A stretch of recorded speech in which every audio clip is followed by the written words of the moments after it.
push me to the sidelines.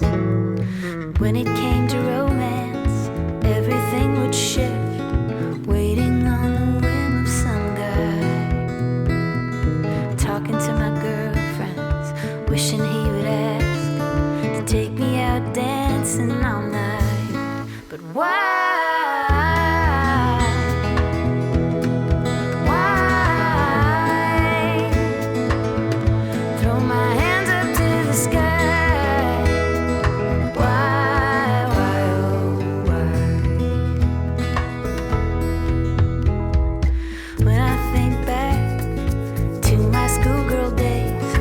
Lovesick 4 days out of 5, pushing awkward notes through the vents and lockers for only the dreamiest of guys. Then I'd wait and wait for something in return, a wink or a smile would suffice. Mostly all I'd get was a cold shoulder. At worst the reply was crude and impolite.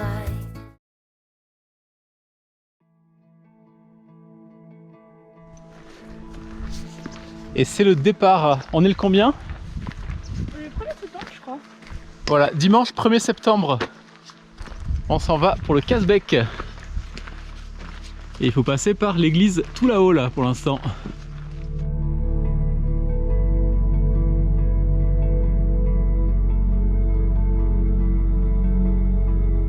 À Stepasminda dans la vallée, on a rencontré Katia, une amie suisse qui a voulu venir avec nous pour la marche d'approche. On était suivis par quelques chiens errants, qui étaient, ma foi, fort sympathiques.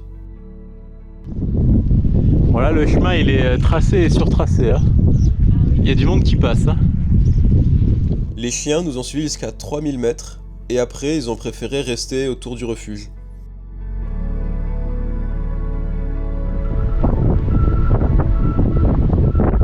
Donc là on est au niveau du premier bar. Ensuite là-bas il y a un poste de police et le premier refuge. Et Bethlehem Hut, le deuxième refuge, il est là-haut là.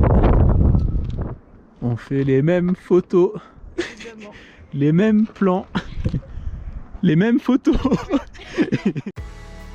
Après le premier refuge, quelques centaines de mètres après, on dépasse un deuxième refuge un peu plus gros.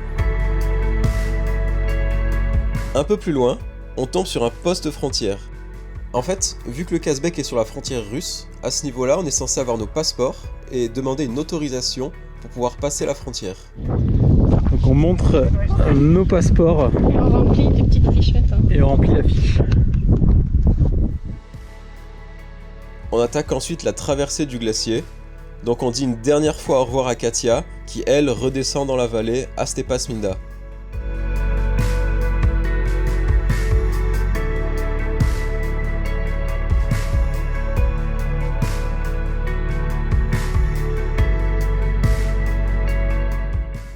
Au niveau du refuge, on peut poser notre tente un peu partout autour, moyennant quelques laris.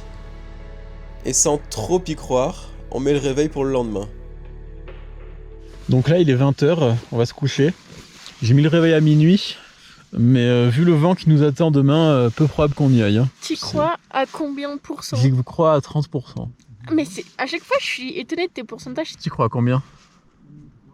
8. Et 8%. Ouais. Voilà, c'est nos espoirs pour demain. S'il y a trop de vent, clairement on se rendort et on tente ça mardi. Bon, on n'était pas vraiment surpris, mais cette nuit-là on n'a pas bougé de la tente. Bon, je suis monté jusqu'à la Croix Noire pour repérer. Elle n'existe plus, mais c'est 3009 à peu près. Là je redescends. Bon, il n'y a pas de problème particulier de chemin hein, pour trouver le chemin. Malgré le vent, il y a quand même une cordée qui l'ont fait ce matin. Ils se sont arrêtés 20 mètres en dessous pour pas se faire souffler par le vent, mais faut dire qu'ils ont fait le sommet quoi. Donc pour demain, avec une journée moins de vent comme ça devrait le faire normalement.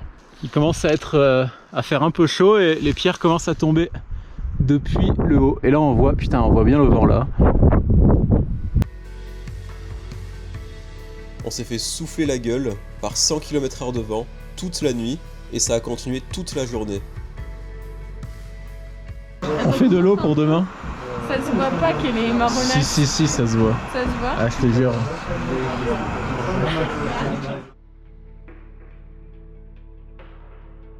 Bon après c'est pas grave, on a pu se reposer un max pour être en forme le lendemain. J'ai dormi 0 minutes.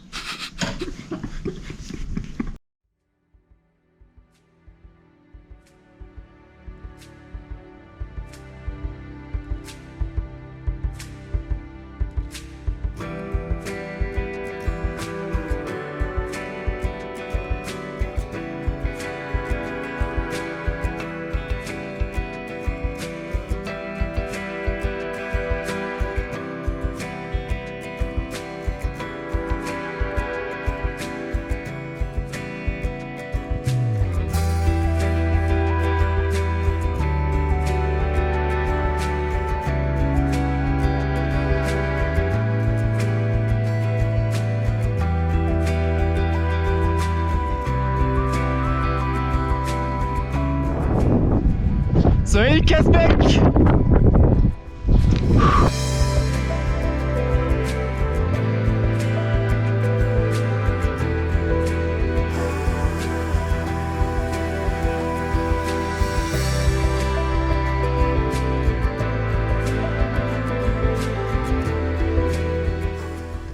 On va à la tente et on croise des cordées qui montent.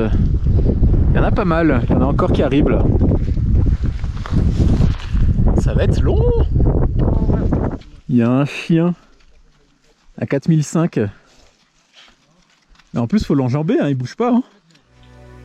À la descente, quand on est repassé à notre tente, on a décidé de passer une nuit supplémentaire pour vraiment bien se reposer et être en forme pour redescendre à Stepasminda le lendemain. On le savait pas encore à ce moment-là, mais en bas, une surprise nous attendait.